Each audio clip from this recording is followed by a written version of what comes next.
Happy Saturday.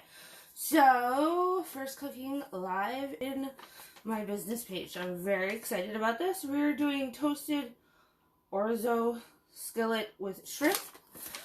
Just to let you know, because I saw some comments that were left last time. Any washing of food or vegetables, I do before I turn the camera on. Just because it cuts down on time, and do you really want to see me wash meat or chicken or shrimp and de-skin them? Probably not. So the comments about washing your vegetables and your food before using it, it's all been done before I turn the camera on. Just so you're aware of this. So tonight I am using one of our new pans. This recently just launched this spring. This is our stainless steel wok. It's non-stick. If you can see that nice little meshy pattern, that is what makes it stainless steel. This is part of our non-stick stainless steel line, so I'm very excited to be using it. I've always had a wok, but it's smaller. It's good for like two. This one we have a family of 4, and this is enough for a family of 4. So definitely it's more user-friendly for your homes. So anyways, let's get started. Season the shrimp with the rub. So we're going to be using the lemon pepper rub, our Pampered Chef rub. We have lots and lots of seasonings and rubs, so definitely you want to check that out.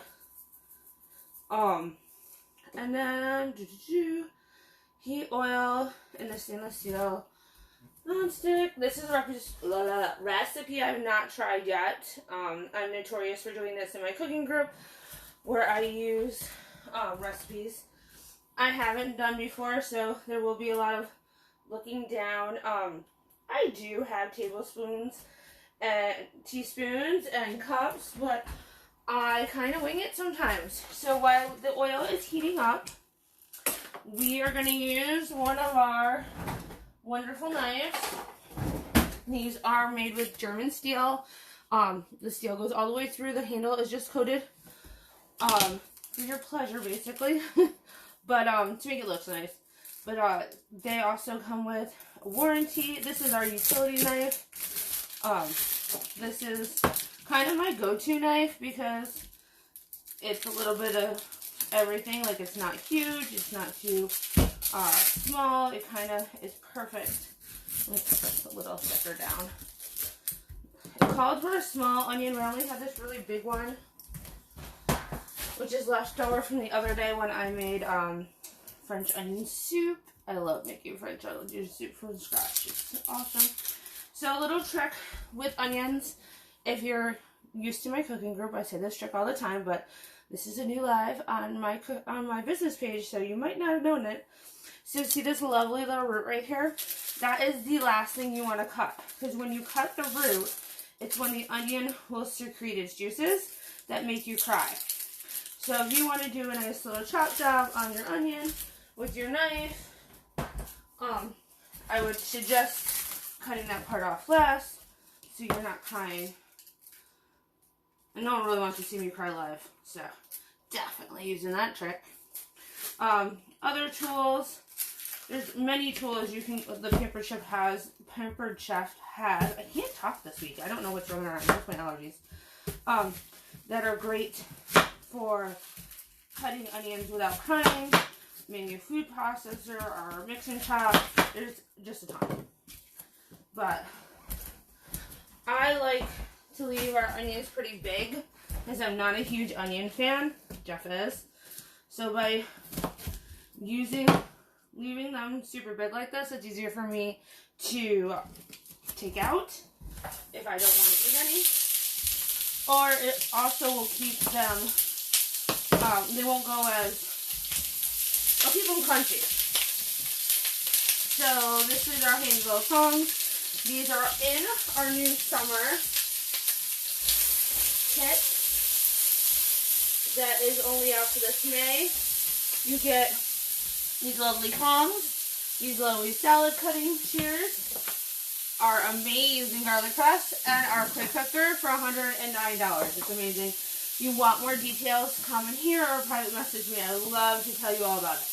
Alright, so we got the onion going. Yep, perfect. I was hoping it'd say add the garlic next. So the neat thing about our garlic press, if you're not familiar with it, is you don't need to peel the garlic. So I am just trying to get this out. We love garlic in our family, so it calls for 2 garlic cloves. I will probably use 1. So anyway, see, peel and all is still on here.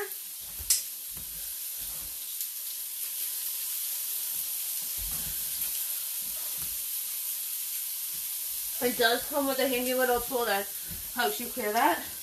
And it didn't work as far, but see, it's supposed to pop right off on the end, but that happens about 50% of the time, I will not lie.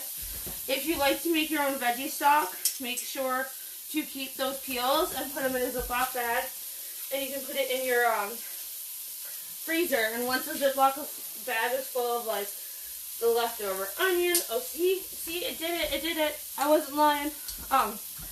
What's left over in your onions, or your peppers, or like the coloring of this. Once you have a whole huge Ziploc bag full, put it on the stove with some water and let it boil down, and then strain it, and you'll have homemade veggie stock. Really good. Oh, look at it. 2 out of 3, not bad. That's what it's supposed to do. Doesn't always do it. I've noticed though that if your garlic is old, or older I should say, and not fresh, then it will not work as well. Just mixing that up a little because I don't want to burn the onion. Okay, onion and garlic are in. Alright, wants to cook it. Oh, it says add the shrimp already. Mine already was pre-cooked, so that's why I'm adding it a little later. If you're doing raw shrimp, I definitely would add it a lot sooner than what I've done. Oh, I forgot to get my lemongrass. Also, another one you could use if you don't have garlic, we do have crushed pepper and garlic rub, which is a really good thing. Let me get my lemon. I need some lemon. I know I have one in here.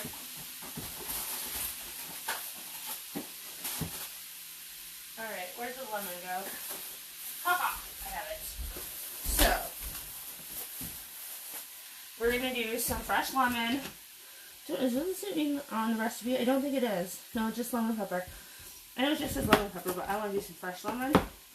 We do have a citrus tool to do this. I'm doing it through my fingers, so I'm catching the seeds. You don't want seeds in your food. I just really love fresh lemon on my food.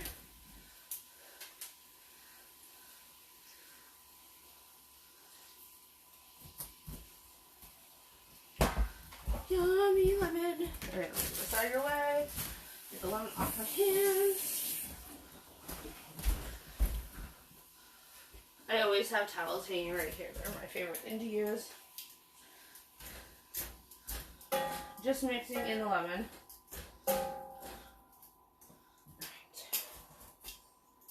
There we go. If you notice, I'm playing with these when I'm using them. What I'm doing is, there's this little tool. So upside down, it keeps it closed. When I go like this, it pops it open. That's why I love these tongs. Makes it really good when you're trying to use those one. I'm also going to use some lemon zest. We have a little zester, or we have the big zester. I prefer the big zester. It's the same as our cheese grater. So it locks into place, whichever way is more comfortable for you. What have we not done yet? Oh, okay. So we're going to use these things I've never used before. They're pasta, but they look like rice. So we're trying something new out tonight.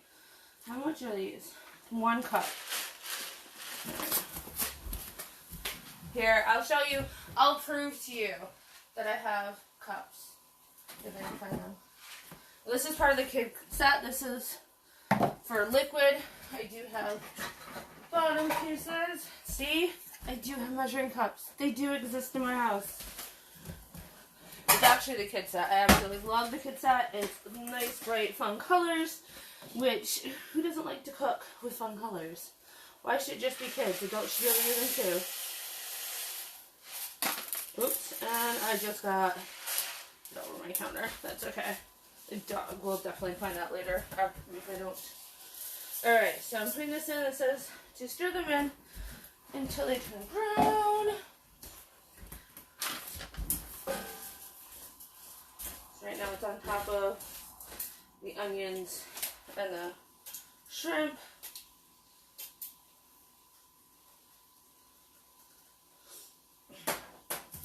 So it does say to put some salt on here. So we're going to use our salt grinder. These are amazing. If you love fresh salt and pepper, these are a must-have for any kitchen. And we do actually sell the salt and the peppercorn that goes in them too, if you didn't know that. Alright, so we're going to let those stir into brown, and then we're going to add the broth. How much broth do we need? 1 3/4 cup of broth. And I'm just using local Price Chopper brand broth. Nothing too fancy.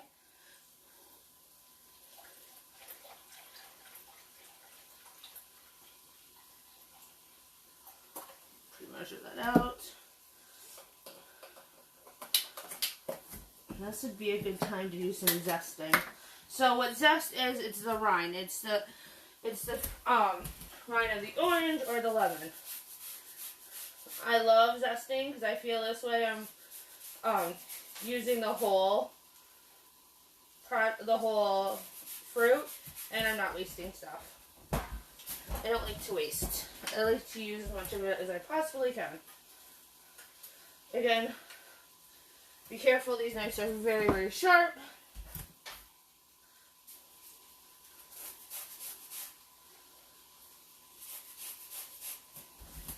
And since we have the lemon there, you don't want to do too much zesting, because otherwise it'll taste just like lemon. It's just a little bit.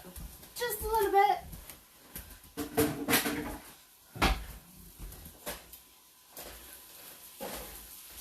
And they are starting to turn brown. Alright, so we're going to add the broth. We'll use some of this stuff. A little more pepper. Okay, so we're going to add the broth. Let me get this out of your way. Alright, so we're going to let the broth simmer for 6 to 8 minutes. Ooh, that's boring. And then we're going to microplane, so I'm going to wash the microplaner again and do fresh Parmesan over it. Oh, this is when it says to add the lemon. Oh well, we added it a little earlier. And to use the herb mill to grind up the parsley. So if you don't have a herb mill, which I do, but I wanted to show you how to cut herbs if you don't have a herb mill. Paper Chef does sell a herb mill, so if you want one, let me know. I will definitely help you order one. But if you don't have a herb mill, there is a trick to cutting herbs. First of all, you don't want to like one swift swoop. There we go. Like, you don't want to go back and forth. You go back and forth and you leave green on your cutting board, then you're going to leave out the flavor of the herb that you really want. So one swift swoop, no grinding, and that's how you would cut it. Or if you need, like you said, you'd rather use a herb mill, let me know and I'll hook you up with one. So I'm going to let this simmer for 6 to 8 minutes. And I'm going to add in, oh, I almost forgot. The frozen peas. Hi! So let's add the frozen peas on real quick. These are just your normal run-of-the-mill frozen peas. Let me get that in there. Right out of my freezer. Let me put this over here. It's on 6 or medium.